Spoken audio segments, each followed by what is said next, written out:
So, Mr. Chairman, pwede po ba akong magpagam nga at ako'y kailangan nga pong mag-CR? sige, Nung dumating sige. po si Kailangan- Senator Marcoleta, at the very least, kailangan ko ata mag-CR. at the very least naman sa bigat ng trabaho niyo, Pasensya na po. payagan namin kayo mag-CR at the very least. Opo.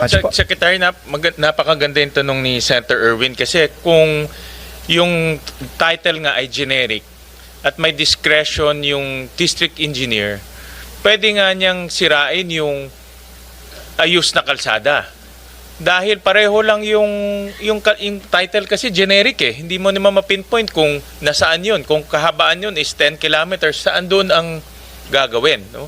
So, that's why kung wala yung mga technical description, talagang pwede mangyari. Tama po ba, Yusek?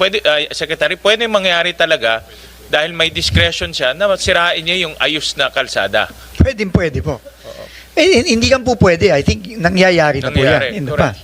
In reality, it's really been happening. No, that's why marami pong reports yung mga kababayan natin mismo.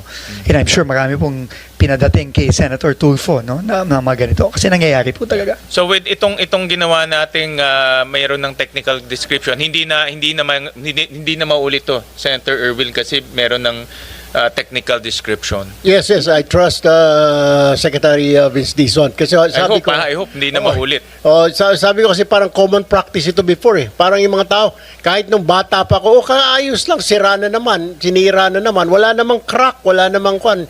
So, hopefully, Mr. Chair, with Secretary Vince Dizon at the helm, sana po matuldukan na ito, Mr. Chairman, Secretary. Opo, Mr. Chairman, you're absolutely right po. And I think yung pong mga reforma na nanggaling na rin sa discussions po natin sa komite, yung pre-audit, na nag-agree naman po ang COA na pwede tayong mag-pre-audit.